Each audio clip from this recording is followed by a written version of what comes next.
Your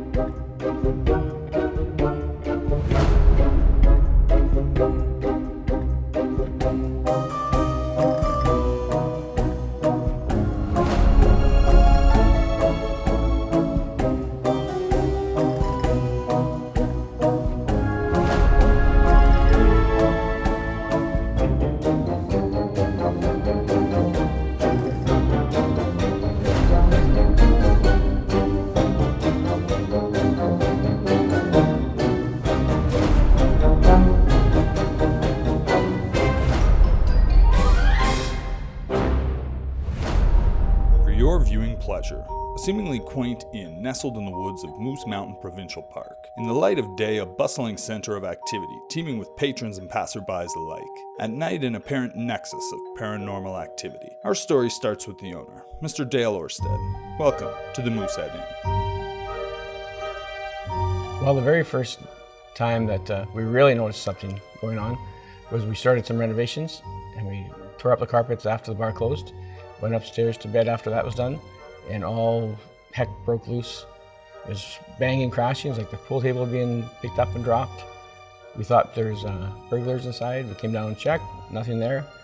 Went back upstairs, went back to bed, started over again. Happened every night for the next week. Simple things went missing. Our keys, bar items would vanish. In a brand new bar, they're in a place, they should be there, and they're gone. And you hunt around, can't find them. A few weeks later, poof, they're back exactly where they should have been. At first I thought it was ex-employees with keys to the building, getting in, stealing things. And just little weird things happen all the time, so it adds up to a Moosehead mystery, we called it.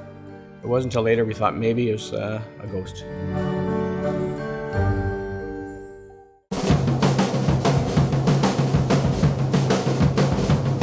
The actual building we're in now is from the back of our church in Kipling.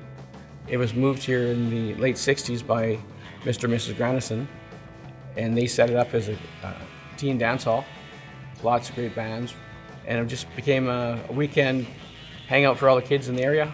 We had dances Fridays, Saturdays, and Sundays on long weekends. They had midnight frolics, and he was an old man, and everybody just loved him. He did a great job every weekend. And I'm not exactly sure what his motivations would be to do it, but we're sure glad he did. I was a regular customer every weekend, and they lived next door, and they had it for about 10 years, and Mr. Grandson was getting older, and so they sold it to a local group, and they transformed it into the Moosehead restaurant and cabaret, and they ran it for about 10 years, and Mr. Grandson had passed away before I bought Moosehead. But his wife Essel lived next door, and we'd look after her and make sure she's fine. And in 1989-90, I took over and been running it ever since. Well, at the height, it would happen occasionally. Little things would happen all the time, but the big sounds, big noises would be maybe a month apart, maybe 2 months apart, maybe back to back. And one night we recorded a bang, bang, bang. It kept going on for half hour, an hour, so we were sure there was someone trying to break in. But when we played back the tape, you could hear this constant loud banging, and it was more like a balloon popping or some kind of energy, more than a hammer banging on something. It was more of a loud pop bang, but it was in the building, and we had motion sensors, and they went off. So there's definitely something in the building that was invisible, making some loud noises. That sound we tried to recreate, and we could never get it right. And then one evening I was watching Unsolved Mysteries, and there was a place down in Texas that was haunted and had very similar to what was going on here. And the sound that they recreated on the TV program was exactly what we had here, to the T. And on that show, the experts said there was maybe ground vibrations coming up through the well. And we have a well right beside our building as well, so I'm not sure if ground vibrations comes up and affects your inner ear, like the expert said.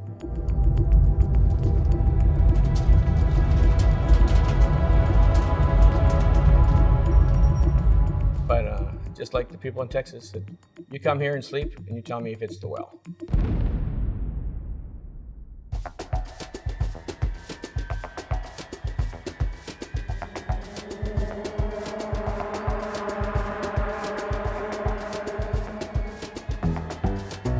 One time we had a friend give him a tour of the restaurant on a day we're closed. He took a photo behind the bar, and a few minutes later he goes, "Dale, I think I found your ghost." And on his camera was a smoky cloud. Sure looks like an old man, an old lady, standing in the corner. It's like a puff of smoke, but you can see clear as day it's a man and lady. And one photo's perfect, the next one's got the haze in it. But the photo we have down in the restaurant is pure evidence to me that the man and lady are in the building. There's been at least 2 or 3 occasions where staff have actually seen an old man give them the eye, like, "What are you doing here? Look." And a few customers have even said they've seen an old man looking out the window in the wintertime when we're closed. Lots of little things add up to a lot of questions. After the story got out and had legs for a few years of people phone me, question what's going on, that the leader posted a story on us, and that got spread around Canada, and then several radio stations, interviews, TV shows, books. It's in Haunted America, Ghost Stories of Saskatchewan, and several articles. I was ready to put this behind me and just move on quiet, but with all the attention, it just keeps going on and on. A few times we had psychic fairs, and some of the psychics that came out, they could feel it, they can sense it, and the one time they said that they'd contact Mr. Granison, and he wanted me to look after his wife, who lived next door, Mrs. Granison, and that he would move on if I promised to look after her. And I got a call from Lifeline a few days later asking me if I'd be her Lifeline connection if she fell and pressed the button. So of course I said yes. And it was a few months later, I was upstairs and I could hear footsteps, doorknob twisting, like someone trying to get into my apartment. And I was scared, and I think it's the same night or next night, Mrs. Granison had gone to the hospital and she passed away. And that was near the end of the big noises for me. Well, since we bought the place in the 90s, that seems to be the most of the energy, or the sounds were in the 90s to 2000s. And for the last 10 years, I haven't been living in the building because it happens mostly in the middle of the night. They call it a witching hour between 4, 5, 6 in the morning.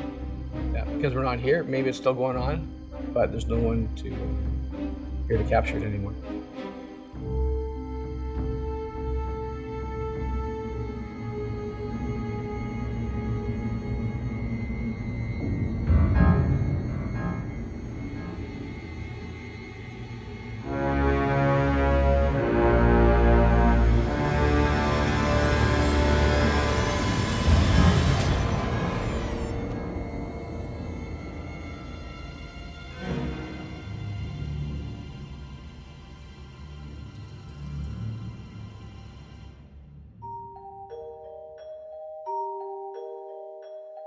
I can say it's Mr. Granison. I can say it was one of the other owners. Could be a cleaning lady. Could be, we don't know. All we can say who we think it is.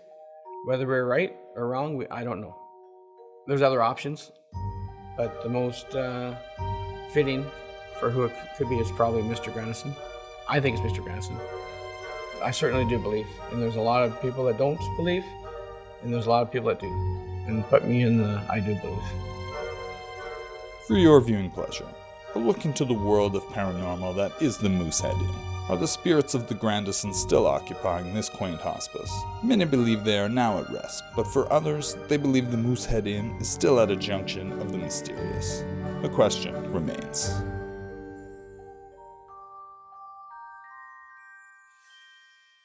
If you have program ideas that you'd like to see on maxTV Local On Demand, write us at max.local@sastel.com.